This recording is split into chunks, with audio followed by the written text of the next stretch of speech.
so? Where's the really important points? Let's page for the competition. Hey YouTube! Hey YouTube! So you might not know this, but this week we have been quarantined. Our kids have the whooping cough. And as some of you may know, the whooping cough can be kind of crazy, kind of a serious disease. It can be fatal to infants. To little kids. And even if you're not showing symptoms, you can still be a carrier. So yeah. So we have all the kids quarantined. We have the boys in the boys' room. We have the girls in the girls' room. Daddy Brian here in bed. I haven't been sick, which means I get to do all the slave labor. Making the food, doing all that kind of stuff. One thing that we do when we're stuck in bed is we watch gay movies. Mm-hmm. Yeah, let me play the world's smallest violin first, because he's not necessarily telling the truth. I force Brian to watch gay movies with me because, I'm a movie buff and I love watching movies. So we thought we would have fun this week. And this, he's not a movie buff, he's a movie slut. He has no movie standards whatsoever. If Brian had his way, we'd be making the 10 worst gay movies ever that I've made him watch. Because we've seen a lot of them. But we're going to make the 10 best gay movies. So these are movies that we recommend for you guys to go out and get. Whether you're stuck in bed or you just want to spend a day laying in bed watching some movies. You can Netflix all these movies. Go out and rent them, buy them. They're excellent movies. And I'm going to let Brian kick it off with number 10. Okay, so number 10 is Shelter. Okay, and the core of this movie is really about a guy who lives down in LA, in Southern California, and he's gay and kind of struggling to come to terms with that a little bit, and that comes out... He's very hot, too. Yeah, it comes out in a relationship that develops between him and his best friend's older brother. Yeah, who's also really hot. Yeah. And why this movie made our list was because it was one of the very few movies which had a really positive ending, where the guy gets the guy... he ends up adopting his... Don't tell the whole movie. Yeah. Spoilers! It's basically, it's a movie that ends happily, and we don't get that a lot in gay movies. A lot of our movies end up being sad. Yeah.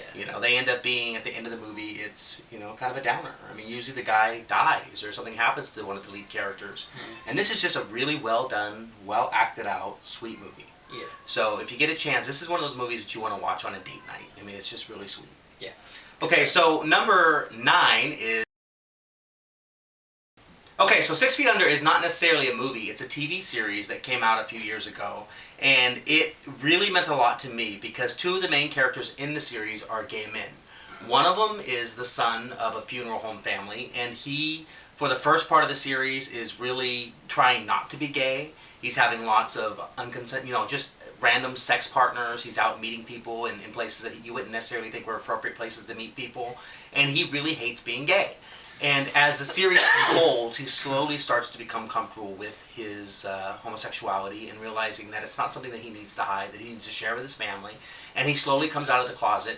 And when he does that, he meets this really handsome police officer down in LA. And I always thought I was a lot like him. He's somebody who I could relate to.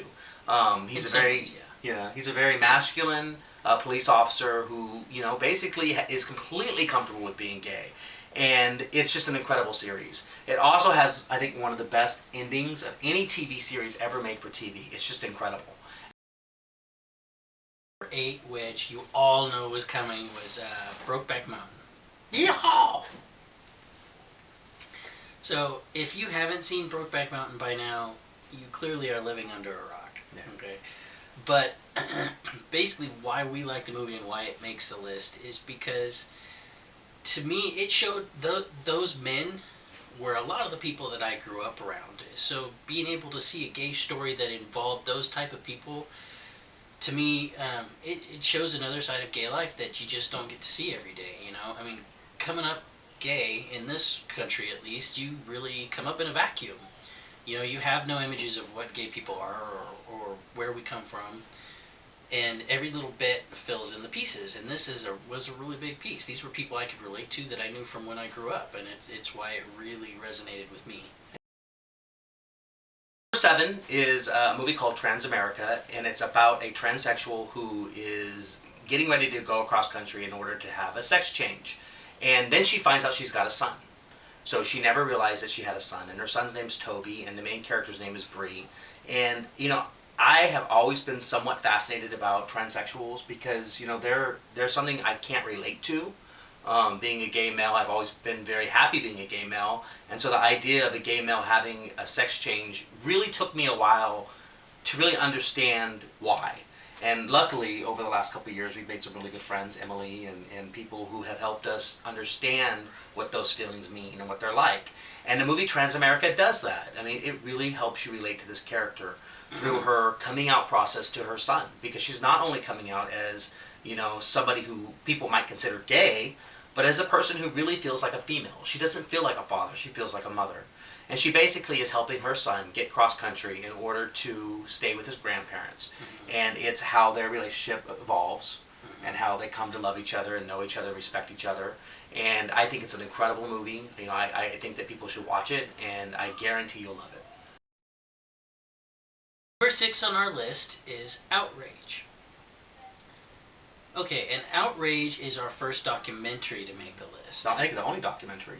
Yeah, and there are a lot of awesome documentaries out there. And Right to Love, it'll probably be on our list number 1 next year. Yeah, plug. There are a lot of great documentaries out there, like For the Bible Tells Me So is great. But this one made the list because it touches on a lot of people who, it first off was about outing politicians who are gay and who are in the closet and who are working to pass anti-gay laws. And it basically says, well, if they're going to work against us as a community, why can't we out them? Yeah. And it caused a lot of controversy, and Kirby Dick, the guy who made it, actually got in a lot of hot water for outing these politicians. But the thing of it is it involves a lot of politicians that are still in office today, and a major one is Charlie Crist, who is just going through his own election this last November. And who all of a sudden became gay-friendly. Yeah, he was one of the architects of the adoption ban in Florida, and through the process of everybody talking about him being a homosexual, which he still does not admit to, he's gone from being very anti-gay now to supporting gay adoption. Yeah, but he became supporting of gay adoption because he lost his conservative base. So his way of trying to stay in power is trying to move to the middle and get moderates and other people who... But if it was not for the conversation about him being homosexual, that conservative base would still be there.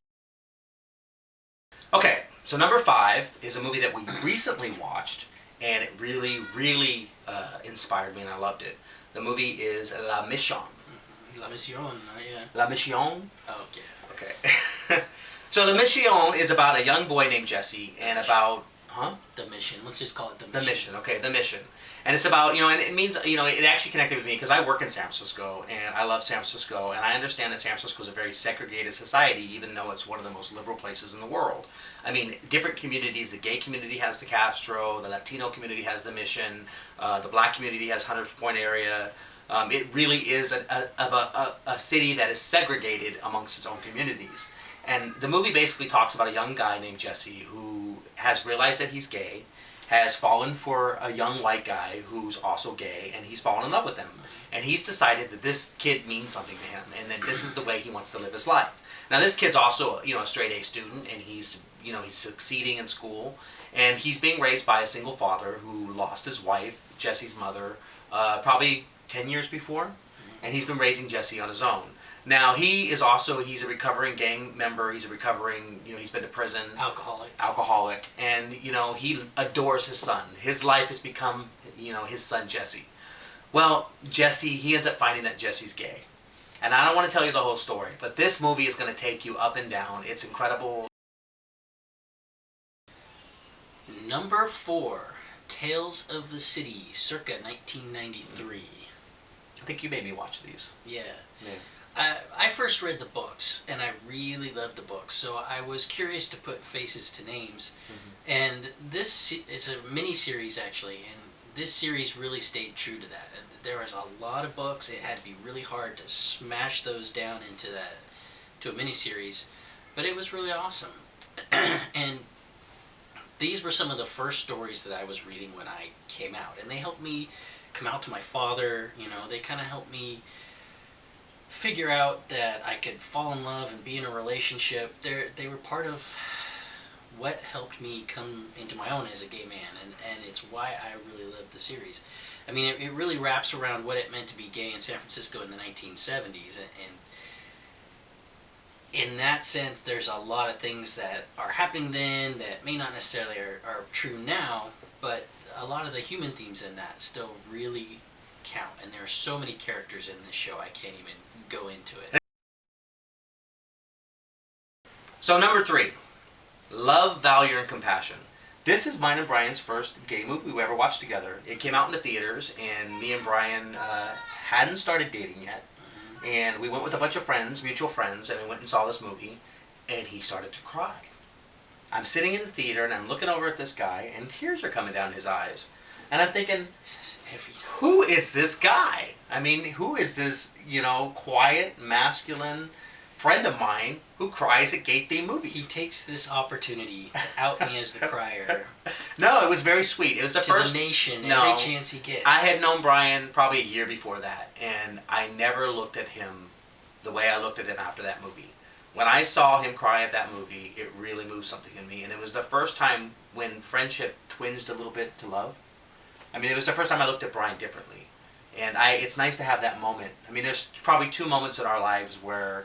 3 moments where I had to reevaluate who Brian was. And this movie, Love, Valor, and Compassion, is an incredible movie. It's about a group of friends that go up to upstate New York, and it's during the whole beginning of the AIDS epidemic. And it's just friends hanging out, the issues that come along, and it takes place over a couple summers. And it also has one of the endings of this movie is incredible. I mean, it made me rethink my life. And I think, if you get a chance to watch Love, Valor, and Compassion, please do. It's an incredibly well-done movie. Okay, number 2. That one would be Longtime Companion. Why are you giggling at me? Number 2. I watched this movie a long time ago with my first boyfriend. You had another boyfriend besides me? Yes, I did. Traitor. And it talked about that period of time right before we really knew what AIDS was. And like Jay said, we both really talked about it. That was one of those movies when it was the first time you saw gay men in long-term relationships and just hanging out as friends. It was interacting. It was very personal and very intimate. Yeah. And through that process, you really become involved with the characters' lives, so that when AIDS hits and people start dying, and you start seeing the struggles to figure out what's going on and why people are dying and all the just lame stuff people did to you in those days. Plus, in our generation, we never saw, growing up and realizing you're different and gay. We never got to see those relationships. Mm-hmm. It was the whole generation before us, pre-AIDS.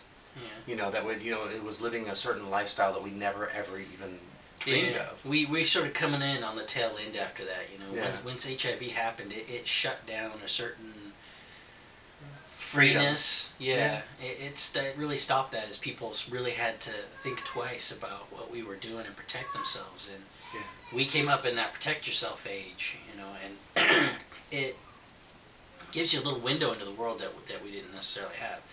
But by the end of the movie, I mean, you're so caught up in these people's lives that when people start dying, you get sad, you get angry, you get all kinds of things. It makes you want to do something. And it's one of those movies that just makes you want to react somehow. Yeah. And I remember at the end of this movie made me bawl. It's another one of those movies that just... I think you cried at the end of all these movies. No, I did not. I did not. So in order for Brian to put one of the movies on his top 10 list, he has to cry. So just so you know, he probably cried at the 5 you talked about. No? Okay, so can I get a drum roll? Our number 1 video. And this one I highly recommend, and it has Russell Crowe playing the gay character. How many of you knew that?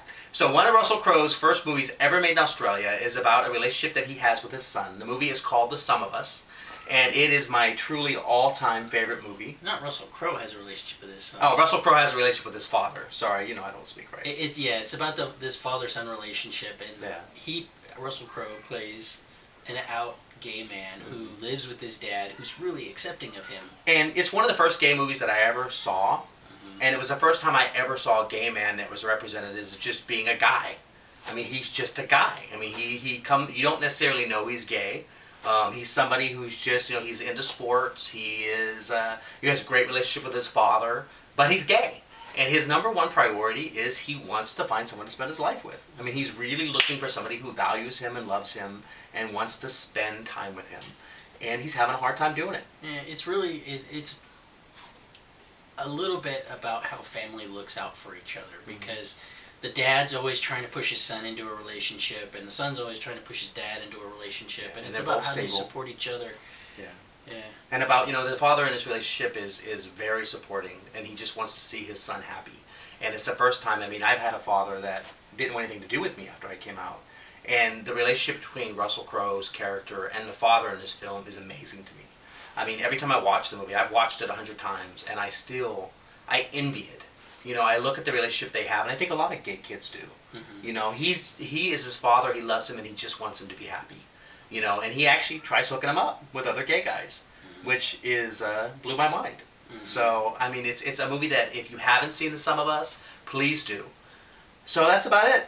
I think we've talked probably over our allotted time. Yeah, and again, there are a lot of great gay movies out there that didn't make this list, and we won't be making a second top 10, but just, there's a lot of awesome stuff out there to explore, and you should do that.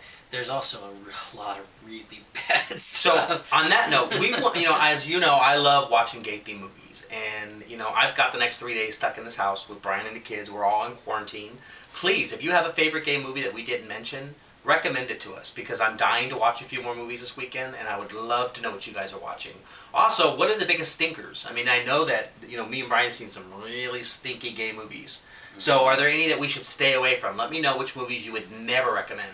And I'd like to hear your comments about the movies we mentioned. If you've seen The Sum of Us, please let us know what it meant to you. I'm curious to see what you guys have to say about it. And if you make a video response, you get bonus points. Okay? So, until next time, YouTube, wish us all that we get well. And Leffews are signing out. Take care. See you later, YouTube. Everybody say goodbye. Goodbye.